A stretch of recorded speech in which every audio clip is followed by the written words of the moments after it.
King Henry VIII's dying regrets over Anne Boleyn have been exposed by a leading historian, who told Express.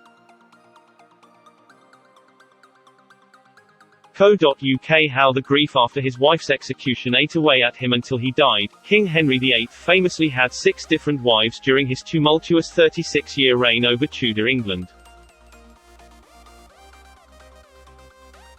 The monarch's second wife Anne Boleyn had been queen for less than 3 years when she was beheaded at the Tower of London in 1536. Her execution came after she was found guilty of treason by a jury due to her supposed sexual relationships with 5 of Henry's courtiers, including her brother, George Boleyn, a close friend of the king. Anne was also said to have conspired with the men to kill Henry. According to the indictments, the Queen had already fallen out of favour with Henry due to her inability to grant his wish of giving birth to a male heir to succeed him on the throne. Yet despite Henry's barbaric treatment of Anne, the king regretted his actions until the day he died in 1547, according to a leading historian. Sandra Vasili, who has studied little-known accounts of the monarch's final hours, has uncovered details showing that his grief over Anne ate away at him. Ms. Vasili, who wrote the 2015 book, Anne Boleyn's Letter from the Tower, A New Assessment, is an expert on Tudor history, specializing on Henry and Anne. Speaking to Express.co.uk about Henry's love for his wife, she said, "There's no question about that, and I think most historians will agree with that.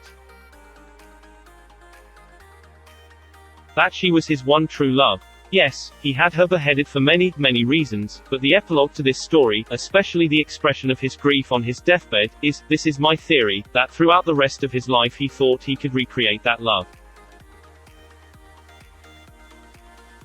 He thought, oh, I will certainly meet someone else, and it will be an equally passionate and equally idyllic love, but he never was able to do that.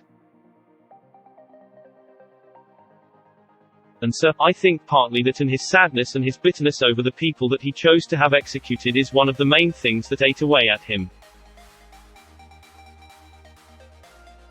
Anne and Henry's romance first blossomed in the 1520s when she was a lady-in-waiting to Henry's first wife, Catherine of Aragon. Henry went to extraordinary lengths to annul his marriage to Catherine so he could marry Anne. After his appeals to Pope Clement VII fell on deaf ears, the king famously split from the Catholic Church, and seized control of the Church of England, allowing him to marry the woman he loved. Ms. Vasili claims that Henry was unable to create the passion he shared with Anne with any of his other wives. During her research, the historian stumbled across a volume called Biographical Memorials in the British Library, which contains a key piece of evidence about Henry's regrets over Anne. The book's author, a man named Bishop White, quotes André Thevet, a 16th-century French explorer, who had contact with Henry's courtiers. Thevet, who wrote the book Cosmographie Universelle, was a Franciscan friar, who Ms. Vasili says may have lived in the friary next to Greenwich Palace at the same time as the king.